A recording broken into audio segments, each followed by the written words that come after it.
দেখতে থাকুন না।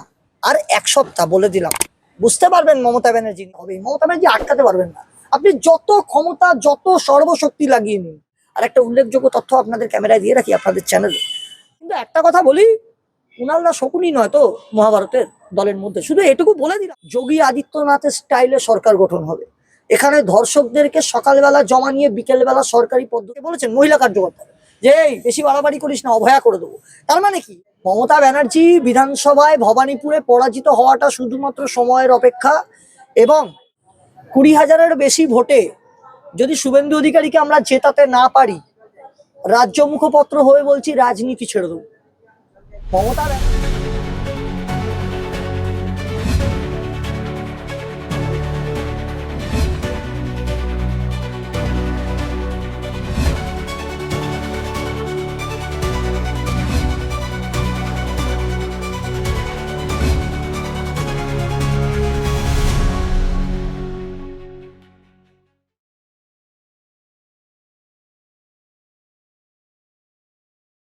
ভবানীপুর একদম নির্বাচনের হটস্পট যেটাকে বলা যায়। মমতা বন্দ্যোপাধ্যায়ের কর্মী অভিষেক বন্দ্যোপাধ্যায় মমতা ব্যানার্জিকে সেখানে 60,000 ভোটে জেতানোর কথা বলেছেন, কি বলবেন আপনারা? কোন অভিষেক বন্দ্যোপাধ্যায় যিনি বলেছিলেন আমি নন্দীগ্রামে মমতা ব্যানার্জি হারলে রাজনীতি ছেড়ে দেবো? সেই অভিষেক বন্দ্যোপাধ্যায়ের কথা আমি কি জবাব দেবো? মাননীয় সাংসদ রাজনীতি করছেন। একটা কথা বলি, বালখিল্যতার পরিচয় দেবেন না। ভবানীপুরে 5টা ওয়ার্ডে লাস্ট ইলেকশনে 8টার মধ্যে মমতা ব্যানার্জি পরাজিত হয়েছে। 3টে ওয়ার্ডে ববি হাকিমের ফিরাদ হাকিমের সৌজন্যে ভুয়ো ভোটে মেকআপ করেছিলেন, সেটাও এবারে মাইনাস হয়েছে। সেই 20,000-এর বেশি ভোটে যদি শুভেন্দু অধিকারীকে আমরা জেতাতে না পারি, রাজ্য মুখপত্র হয়ে বলছি রাজনীতি ছেড়ে দেবো। মমতা ব্যানার্জি বিধানসভায় ভবানীপুরে পরাজিত হওয়াটা শুধুমাত্র সময়ের অপেক্ষা। এবং মমতা বন্দ্যোপাধ্যায়ের সরকারের দ্য ডেজ আর নাম্বারড। এটুকু বলে দিলাম, আগামী দিনে তৈরি থাকুন। তৃণমূল কংগ্রেসের যারা নেতারা মানুষকে মিথ্যে প্রতিশ্রুতি দিচ্ছেন, মানুষ আপনার থেকে জবাব চাইবে যে কেন ভবানীপুরে ম্যালেরিয়াতে এত লোক মারা গেল, কেন ভবানীপুরে ঘরে ঘরে মানুষের সুযোগ সুবিধাগুলো পৌঁছয় না, যদি না কাউন্সিলরকে তেল মারতে হয়। আর কি সব নাম বলবো, কত বিক্ষুব্ধ টিক্ষুব্ধ ওই 71, 72, 73 নম্বরে আছে। নিজের পরিবারের সদস্যদের জায়গা করে দেওয়ার জন্য শাসক দলের সর্বোচ্চ নেতা নেত্রীরা, জনপ্রতিনিধি যারা শাসক দলের ছিলেন তাদেরকেও ছাড়েননি। আমি আর ডিটেলে বলতে চাই না, ওদের দলের ব্যাপার। কিন্তু একটা কথা বলি, শুভেন্দু অধিকারী 1956 ভোটে নির্বাচন কমিশনের রিপোর্ট অনুযায়ী মমতা বন্দ্যোপাধ্যায়কে নন্দীগ্রামেও হারিয়েছেন। এবারে দাদা শুভেন্দুদা ভবানীপুরে ক্যান্ডিডেট হয়েছেন। এবং মমতা বন্দ্যোপাধ্যায়ের টেনশন, মঞ্চে তার এই বালখিল্যতার পরিচয়, এই ধরনের মন্তব্য দেখে পরিষ্কার বোঝা যাচ্ছে যে উনি কতটা টেনশনে আছেন। আমরা বলছি, আমি নিজে 73 নম্বর ওয়ার্ডের ভোটার। আমার সাথে যারা ভবানীপুরের যারা রয়েছেন তারা আমাকে রিপোর্ট দিচ্ছিলেন। কালকেই ওনারা রিপোর্ট দিলেন যে দাদা বাড়ি বাড়ি কদিন আগে পুলিশ পাঠানো হচ্ছিল। যাই হোক, প্রেমজিৎ বিশ্বাস নাকি ওই ভবানীপুর থানার কেউ একজন ছিলেন, ডেকে ডেকে পাঠাচ্ছিলেন। তারপর আবার দেখলাম নির্বাচন কমিশন থেকে বদলি টদলি করে দিচ্ছে। এবারে নির্বাচনটা অন্যরকম নির্বাচন, দেখবেন ফ্রি অ্যান্ড ফেয়ার ইলেকশন তো হবেই। বাংলায় যে নির্বাচনটা হবে গোটা ভারতবর্ষ দেখেন, এটুকু আমি দায়িত্ব নিয়ে বলতে পারি। আরো অনেক কিছু বলতে ইচ্ছে করছে, বলতে পারবো। দেখতে পাবেন কি কি হয়। দেখতে থাকুন তৃণমূল কংগ্রেসের নেতারা যে পরিচয় আপনারা ভোটটা করান, যে ভাবে যে স্টাইলে ভোটটা করান। এবং আজকেও সৈকতদা, অর্থাৎ আমাদের খুব পরিচিত, দেখেছিলাম সৈকতদাকে যেভাবে মারধর করা হয়েছে, তিনি প্রতিবাদ করেছেন। মমতা বন্দ্যোপাধ্যায়ের প্রচার চলছিল সেখানে, এবং নির্বাচনী আচরণবিধির মধ্যে কোনো দলের প্রচার চালানো এবং সুযোগ সুবিধা করে দেওয়া, তার প্রতিবাদ করাতে যেভাবে একজন শিক্ষককে মারা হলো, অত্যাচার করা হলো নির্বাচনের কাজে যাওয়ার জন্য, তো মানুষ বুঝতে পারছে কি নির্বাচন করার চেষ্টা এরা করছে, কিন্তু হবে না। এবারে এটুকু বলতে পারি, নির্বাচন কমিশনার যা যা পরিস্থিতি দেখেছেন, নিজে উপলব্ধি করেছেন এয়ারপোর্টে নামার সময় থেকে, তিনি কড়া হাতে দমন করবেন এটুকু বিশ্বাস রাখি। না হলে বিজেপি কার্যকর্তারা আছে, যেরকম রাস্তা দেখাবেন সেরকম রাস্তায় জবাব দেবো আপনাদের। এই যে প্রশাসনিক রদবদল চলছে, শাসক দল থেকে বারবার বলা হচ্ছে নিরপেক্ষতা নিয়ে প্রশ্ন করছে তারা, তাহলে আজকে এই সৈকতদার কথা আপনি বললেন, সেখানে প্রশাসনের নিরপেক্ষতা কোথায় গেল? প্রশাসনের নিরপেক্ষতা একটাই জায়গায়, সেটা হচ্ছে টালা থানার ওসি যেমন ধর্ষককে বাঁচানোর জন্য অভিযুক্ত হিসেবে গ্রেপ্তার হয়েছিলেন, পুলিশের কর্মকর্তারা যারা আধিকারিকরা তারা গুন্ডাদেরকে শেল্টার দিতে ব্যস্ত থাকেন। নেতা মন্ত্রী সাংসদদের পেছনে 40, 50, 60, 70টা করে অফিসার থাকে, কিন্তু গরিব মানুষ, অভয়া দিদি যখন ধর্ষিতা হয়, সাধারণ মানুষ যখন ধর্ষিতা হয়, খুন হয়, যে নেক্সাস চলছে সন্দীপ ঘোষের নেতৃত্বে সেটাকে এক্সপোজ করতে ব্যর্থ হয় পুলিশ। এবং আমরা দেখেছি টালা থানার ওসি গ্রেপ্তার হয় প্রমাণ লোপাটের অভিযোগে। যে রাজ্যের পুলিশ ধর্ষণের প্রমাণ লোপাট করে অভিযোগে, তার উপর প্রমাণ লোপাট করে এবং তার অভিযোগে গ্রেপ্তার হয়, সেই পুলিশের থেকে আমরা কি আশা করবো? আর পুলিশ মন্ত্রীটাকে খোদ মমতা ব্যানার্জি, যে মমতা ব্যানার্জি পুলিশ মন্ত্রী হিসেবে ব্যর্থ, রাজ্যের মুখ্যমন্ত্রী হিসেবে ব্যর্থ এবং চরম ব্যর্থ প্রশাসক, তার কাছ থেকে আমরা কি আশা করতে পারি? এভাবে কিছু হবে না। আমরা বলছি পাল্টানো দরকার, চাই বিজেপি সরকার, কারণ আছে। আমরা নারীদের ক্ষমতায়নে বিশ্বাসী, নারীদের সুরক্ষায় বিশ্বাসী, আমরা নারীদের স্বাধীন চলাফেরায় বিশ্বাসী। যে রাজ্যের মুখ্যমন্ত্রী নারীদেরকে রাত 8টার পর বাড়ি থেকে বেরোতে বারণ করেন, তাদের অধিকার মনে করিয়ে দেন, সুতরাং এটুকু বলি, এই রাজ্যের প্রশাসক অত্যন্ত ভয়ানক প্রশাসক, তারা হায়নার থেকেও ভয়ঙ্কর। আমি বারবার বলছি, এই রাজ্যের যে শাসক দল যারা সরকার চালাচ্ছে, তারা নরখাতকদের কনফিডেন্স বিল্ড আপ করে, তারা তাদেরকে গ্রেপ্তার করতে ব্যর্থ নয়। আমি মনে করি না তারা ব্যর্থ, তারা চাইলে করতে পারে, তারা করবে না, কারণ এই নরখাতকরাই ভোট করায়, যারা কথায় কথায় ভয় দেখায়। কদিন আগেই দেখছিলাম টিভিতে কোন একজন বিজেপির নেত্রীকে বলেছেন বা কার্যকর্তাকে বলেছেন, মহিলা কার্যকর্তা, যে এই বেশি বাড়াবাড়ি করিস না, অভয়া করে দেবো। তার মানে কি? এরা এটা গর্বের সাথে বলে যে অভয়া কেসটা আমরা করেছি। তো সুতরাং তৃণমূল কংগ্রেসের নেতারা ওই শুনছিলাম আমাদের যিনি অভয়া দিদির মা ক্যান্ডিডেট হয়েছেন, তিনি যখন বলছেন যে নির্মল ঘোষ দাঁড়িয়ে পিঠ চাপড়ে বলে well done well done well done, যে তার মেয়ের বডি পুড়িয়ে দিয়েছে। অভয়া দিদির মা দুঃখ করে বলছিলেন যে মেয়ের বডি পুড়িয়ে দিয়েছে, যে তার পিঠে হাত দিয়ে বিধায়ক নির্মল ঘোষ বলছে ওয়েল ডান বয়েস। সুতরাং ভালো লাগলো দেখে যে তৃণমূল কংগ্রেস নিজেকে আর কত এক্সপোজ করবে। আগামী 2026-এর নির্বাচনে ডবল ইঞ্জিন সরকার এই বাংলায় হবে, মমতা ব্যানার্জি আটকাতে পারবেন না। আপনি যত ক্ষমতা, যত সর্বশক্তি লাগিয়ে নিন, এই সরকারের চলে যাওয়াটা শুধুমাত্র সময়ের অপেক্ষা। নরেন্দ্র মোদীজির সুশাসন এবং যোগী আদিত্যনাথের স্টাইলে সরকার গঠন হবে। এখানে ধর্ষকদেরকে সকালবেলা জমা নিয়ে বিকেলবেলা সরকারি পদ্ধতিতে এনকাউন্টার করা হবে বলে এটা মানুষ চাইছে, আমরা বলছি না। কিন্তু আবার বলছি, আইনি পদ্ধতিতে তাদেরকে জেলের ভাত খাওয়ানো হবে। এবং বিরোধী দলনেতা বলেছেন ধর্ষকদেরকে সকালে জমা নেবো, বিকেলে খরচ করব।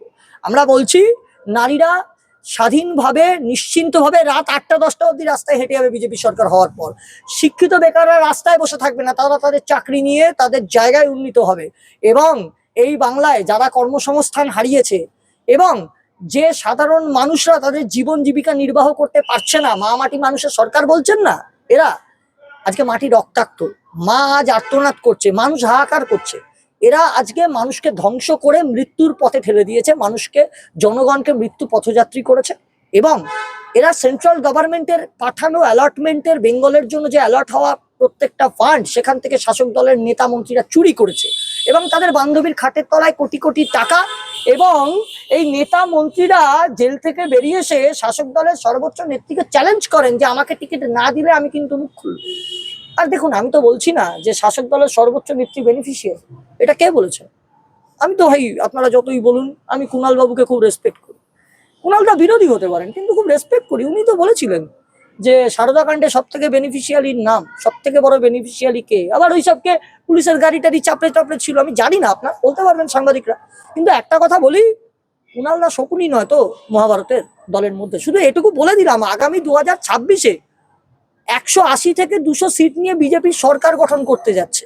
এবং আমি দায়িত্ব নিয়ে বলতে পারি, এই বাংলায় কোনো কুশাসন অপশাসন চলতে দেব না, কেউ আক্রান্ত হবে না। তবে হ্যাঁ, যারা যারা অত্যাচার করছো, ফেসগুলো রিড হয়ে থাকছে, স্ক্যান হয়ে থাকছে, তাদের বিরুদ্ধে আইনি ব্যবস্থা হবে। তৈরি থাকুন। বিজেপি বহিরাগত পার্টি, বড় বাজারের পার্টি, বাইরে থেকে প্রার্থী এনে কেন্দ্রে নির্বাচন করানো হচ্ছে। কে বলছে? তৃণমূল কংগ্রেস। যারা শ্যামাপ্রসাদ মুখার্জির এই সম্মানকে ধূলিসাৎ করে, শ্যামাপ্রসাদ মুখার্জির মতো ভারতবর্ষের গর্বের, সম্মানের, হৃদয়ের সম্রাটকে অসম্মান করে, যার জন্য আজকে আমরা পশ্চিমবঙ্গটা ভারতবর্ষের বুকে রয়েছে, সেই বাঙালি শ্যামাপ্রসাদ মুখার্জি, বাঙালি অস্মিতা নিয়ে আমরা গর্ব করি। সেই বাঙালির গর্ব শ্যামাপ্রসাদ মুখার্জি, গোটা ভারতবর্ষের গর্ব শ্যামাপ্রসাদ মুখার্জি। আজকে তার দল ভারতীয় জনতা পার্টি, জনসংঘ, ভারতীয় জনতা পার্টি, তারা নাকি বহিরাগতদের পার্টি। বহিরাগত কারা? বিহার ইউপির লোকেরা বহিরাগত, আমাদের বাংলা আমাদের বাঙালিরা, বাঙালি ছেলেমেয়েরা বাইরের স্টেটে কাজ করে না, চাকরি করে না, আজকে তারা বহিরাগত। আজকে লজ্জা করছে না তৃণমূল কংগ্রেসের? বহিরাগত কারা? এই বাংলাদেশি অনুপ্রবেশকারী রোহিঙ্গা, যারা এই তৃণমূল কংগ্রেসের রোহিঙ্গা নেতা নেত্রী, এই লাভলি খাতুন যারা পঞ্চায়েত প্রধান হয়েছে, যারা এই অনুপ্রবেশকারীদেরকে জায়গা করে দিয়েছে, যে অনুপ্রবেশকারীরা দখল করেছে একটার পর একটা জায়গা এবং সাধারণ মানুষের মুখের খাবার কেড়ে নিয়েছে, লাভলি খাতুনদের সাত রাঠির মতো জঙ্গি পুষেছে এই সরকার। আমরা পরিষ্কার বলছি, বারবার বলছি, লাভলি খাতুনদের মতো অনুপ্রবেশকারীকে সরকারি সুবিধা দিয়েছে মমতা বন্দ্যোপাধ্যায়ের সরকার। তিনি অনুপ্রবেশকারী হিসেবে অভিযুক্ত। আপনি বলুন তো, আহমেদ হাসান ইমরানকে রাজ্যসভায় সাংসদ করে আহমেদ হাসান ইমরানকে তৃণমূল কংগ্রেস পাঠিয়েছিল। আহমেদ হাসান ইমরানের বিরুদ্ধে অভিযোগ ছিল তিনি একজন সিমি জঙ্গি অ্যাক্টিভিস্ট, অভিযুক্ত। তাকে রাজ্যসভার সাংসদ করে পাঠিয়েছে তৃণমূল কংগ্রেস। লজ্জা করছে না? আপনারা বহিরাগত বলছেন। আমি শুধু এটুকু বলে রাখছি, বহিরাগত হচ্ছে যারা বাংলাদেশি অনুপ্রবেশকারী। আর বিহার ইউপির লোকেরা যদি বহিরাগত হয়, তাহলে প্রতীক জৈন কি বাঙালি? প্রশান্ত কিশোর কি বাঙালি? আপনার দলের যারা দায়িত্বে আছে, অবাঙালি যারা সংগঠনের দায়িত্বে আছে, তারা কি বাঙালি? আমরা বলছি, সে যে কোনো রাজ্যের লোক হতে পারে, আমরা ভারতীয় অস্মিতায় বিশ্বাসী। আর একটা কথা বলি, বাঙালি নিয়ে যদি এতই প্রেম হয়, আমরাও তো বলছি বাংলা অস্মিতা আমরা বিশ্বাসী, তাহলে দাড়িভিটাতে রাজেশ আর তাপস যখন বাংলা ভাষার জন্য আন্দোলন করতে গিয়ে গুলি খেয়ে মারা গেল, আপনি কোথায় ছিলেন? আপনার প্রশাসন ঘুমোচ্ছিল নাকি? তৈরি থাকুন, আপনার সরকার যেতে চলেছে। আমি জানি ইটস টু মাচ হার্ট, কষ্ট হচ্ছে, মেনে নিতে পারছেন না। মমতা বন্দ্যোপাধ্যায় খুব ইগোইস্টিক রাজনীতি ব্যক্তিত্ব, উনি মানতে পারছেন না ওনার সরকারটা চলে যাবে, কিন্তু কিছু করার নেই। 1956 ভোট দেখেছেন ওনার পরাজয় নন্দীগ্রামে। আর আমি বলছি না, এইসব আমার ভাই বোনেরা বলছিল উনি নাকি কম্পার্টমেন্টাল মুখ্যমন্ত্রী। তো কি বলবো বলুন, আমার কিছু বলার নেই।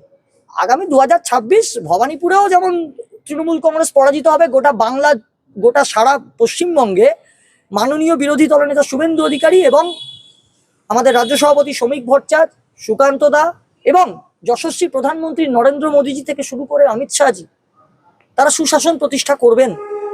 এবং যেভাবে আজকে তেলের শুল্ক কমিয়ে দিয়েছে কেন্দ্রীয় সরকার, সাধারণ মানুষের কথা ভেবে এই যুদ্ধের পরিস্থিতির মধ্যেও, তারপরেও রাজ্য সরকার ইস্যু ক্রিয়েট করার জন্য তাদের উদ্যোগে ডিলাররা, যে অসাধু ব্যবসায়ীরা গ্যাসের দাম বাড়ানোর চেষ্টা করছে, আমি বলছি আর কদিন আছে, এসব করবেন না। এসব স্ক্যানিং হচ্ছে, আগামী দিনে ব্যবস্থা হবে। শুধু এটুকু বলে দিলাম, আগামী দিনে মহিলাদের ভোটে, কৃষকদের ভোটে, সবকিছু, সাধারণ মানুষের ভোটে, শিক্ষকদের ভোটে পরাজয় অবশ্যম্ভাবী তৃণমূল কংগ্রেসের। আর একটা উল্লেখযোগ্য তথ্য আপনাদের ক্যামেরায় দিয়ে রাখি, আপনাদের চ্যানেলে, যেদিন বিজেপির সরকারটা গঠন হবে, তার 1 মাসের মধ্যে এই বাংলার বুকে গোটা ভারতবর্ষ থেকে শিল্পপতিদের আনাগোনা শুরু হবে। যে শিল্প তাড়িয়ে, বেকার বাড়িয়ে মমতা ব্যানার্জি বাংলাকে শেষ করেছেন, সেই শিল্পপতিরা রাজ্যে বিনিয়োগ করবে এবং সাধারণ মানুষের জীবন জীবিকায় অবাধ উন্নয়ন আসবে। এবং এই ডবল ইঞ্জিনের সরকার সাধারণ মানুষের জীবনযাত্রাকে আরো উন্নত করবে। তো শুল্কের কথা বললে, সেখানে মমতা ব্যানার্জি বলছে শুল্ক কমালে কি হবে, দাম কি কমবে? রাজ্যে যা গ্যাস উৎপাদন হয় বাইরে যেন না যায় সেই গ্যাস। এখন মমতা বন্দ্যোপাধ্যায়ের আমলে আমরা দেখলাম কালোবাজারির সরকার চলছে, সব কিছুতে কালোবাজারি। মোদী সরকার টাকা পাঠাচ্ছে বাথরুমের জন্য, সেই বাথরুমের টাকাও এরা ঝেড়ে দিচ্ছে। খাদ্যের জন্য পাঠাচ্ছে, খাদ্যমন্ত্রী বেরোলো চোর, সে জেল খাটছে। চালও চুরি করে নিচ্ছে লাস্টে মানুষের, টাকা তো চুরি করছে, চাল চুরি করছে, বাথরুম চুরি করছে। আমি জানি না মানুষের নর্দমাটাও চুরি করবে কিনা এরপর। শুধু এটুকু বলি, এরা নামতে নামতে এমন জায়গায় চলে গেছে যে বোধহয় এদের দলের কোনো সভা হলে সেই দলের নেতা কর্মীদের পকেট থেকে মানি ব্যাগটাও চুরি যায়। তো সুতরাং তৃণমূল কংগ্রেসকে নিয়ে যত কথা বলবো সময় নষ্ট, একটু দেখতে থাকুন না। আর 1 সপ্তাহ বলে দিলাম, বুঝতে পারবেন মমতা ব্যানার্জি নির্বাচন কমিশনের ঝাঁজ ঠিক কতটা। তাহলে শেষ প্রশ্ন করি, অন্নপূর্ণা ভান্ডারের কথা বিজেপির একাধিক নেতৃত্বের মুখে শোনা গেছে। অভিষেক বন্দ্যোপাধ্যায় তিনি বলছেন যে বিজেপি শাসিত রাজ্যগুলোয় 30 দিনের মধ্যে এই ভান্ডার চালু করে দেখাক, আমি নিজে তৃণমূলের হয়ে সমর্থন চাওয়া ছেড়ে দেবো। মমতা বন্দ্যোপাধ্যায় মিথ্যা প্রচার করছেন। অলরেডি বিভিন্ন বিজেপি শাসিত স্টেটে সমস্ত সুযোগ সুবিধা, স্কিম দেওয়া চালু হয়ে গেছে এবং বিজেপির সরকার হওয়ার পর যে নির্দিষ্ট টাইম বলা হয়েছে বিজেপির নেতৃত্বের পক্ষ থেকে, তার মধ্যেই অন্নপূর্ণা ভান্ডার চালু হবে। এবং সেই ভয় থেকেই মমতা বন্দ্যোপাধ্যায় প্রলাপ বকছেন। শুধু অন্নপূর্ণা ভান্ডার নয়, ভারতীয় জনতা পার্টির সরকার এলে প্রত্যেকটা ঘরে ঘরে কাজ এবং বৃদ্ধ ভাতা, বিধবা ভাতা থেকে শুরু করে প্রতিটা, অন্নপূর্ণা ভান্ডার থেকে শুরু করে আয়ুষ্মান ভারত প্রকল্প, প্রত্যেকটা জায়গায় মানুষকে সমৃদ্ধশালী করে তোলা হবে এবং গোটা ভারতবর্ষ যে উন্নয়ন দেখিয়েছে অন্যান্য রাজ্যে, বাংলা হয়তো আগামী দিনে সত্যি ভারতীয় জনতা পার্টির আমাদের হৃদয়ের সম্রাট নরেন্দ্র মোদীর নেতৃত্বে এই বাংলা গোটা ভারতকে পথ দেখাবে।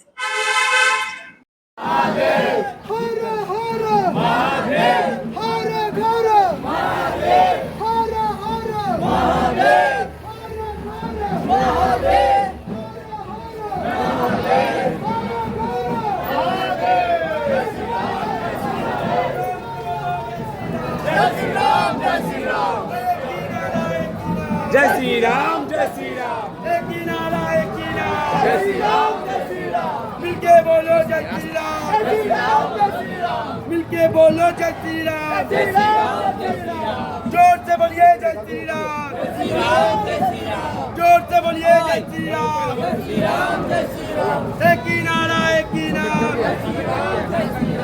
एक ही नारा, मिलके बोलिए जय श्री राम, मिलके बोलिए जय श्री राम, जय श्री राम, जय श्री राम, जोर से बोलिए जय श्री राम, जय श्री राम, जय श्री राम, जोर से बोलिए जय श्री राम, जय श्री राम, जय श्री राम, एक ही नारा, एक ही नाम, जय श्री राम, जय श्री राम, एक ही नारा, एक ही नाम, जय श्री राम, जय श्री राम, मिलके बोलिए जय श्री राम, जय श्री राम, जय श्री राम, मिलके बोलिए जय श्री राम, जय श्री राम, जय श्री राम, एक ही नारा, एक ही नाम, जय श्री राम, जय श्री राम, जय श्री राम, जय श्री राम, जय जय श्री राम, जय जय श्री राम, जय जय श्री राम, हर महादेव, महादेव, महादेव, महादेव, महादेव, महादेव, हर हर महादेव, महादेव, महादेव, हर महादेव, जय श्री राम, जय श्री राम, जय श्री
জয় শ্রীরাম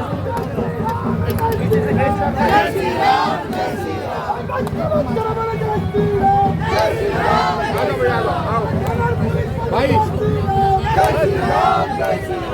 বাংলা জুড়ে বলো জয় শ্রীরাম